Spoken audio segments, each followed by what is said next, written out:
I think there are some questions which the government needs to address in India. India has a peculiar socio-economic setup, and there are chances that there will be certain questions which will arise.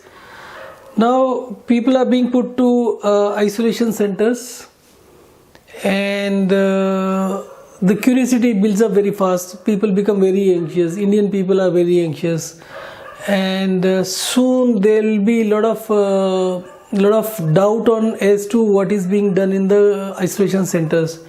So the government is supposed to provide more information to the people, like what is basically how people are spending time in isolation centers. There should be some CCTV or some other type of video coverage in these. Otherwise, a lockdown may turn out to be a big failure due to mistrust. Indians are very easy to mistrust people. Though there are a lot of good work being done by government and police and doctors on the ground, but there has to be lot more information available to the people. And if some kind of video footage is being aired from a lot of centers, that led to a lot of trust and faith of the people of the country in these facilities. Now, if the mistrust starts growing, it will be very difficult to handle at a later stage. So the action or the steps should be taken right now when there is a chance of managing things. These can still be managed, but once the things go out of hand, this will be very difficult to manage. The second is, do people have a right to refuse the treatment which is being given to them at isolation centers or at hospitals while they are tested positive of coronavirus? Of course, they will stay there, but they might have their own system. Now, one of the things which is important for any place is that whatever treatment protocol a hospital is going to follow for coronavirus patients, that must be made public. In the absence of sufficient information, doctors are also not nobody in the world has any cure for coronavirus. So it's all the more important to basically let the people know what protocol is being followed. In the absence of this thing, this will be plain murder. In case you don't have any treatment for somebody and you are forcing the person to take a treatment, and there's a higher likelihood of a person dying from that.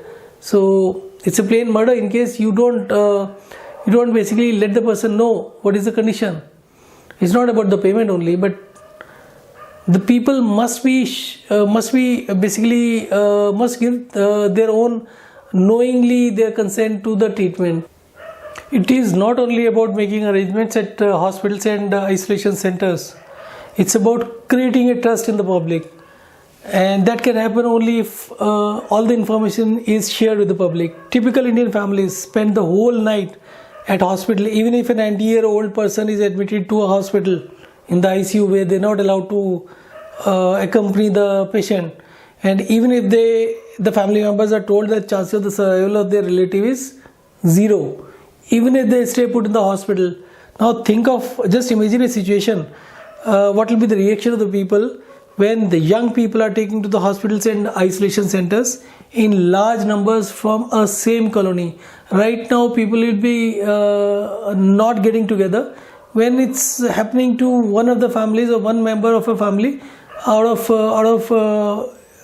a block or a larger community, but when it starts happening in large numbers, there will be serious law and order situation, and the government must think in terms of creating that trust, and the experts should be taken into confidence, and a strategy should be done how to create this trust. In the absence of trust, it will be very difficult second week of the lockdown, and let's hope and pray that the things turn out to be cooler and safe for everybody.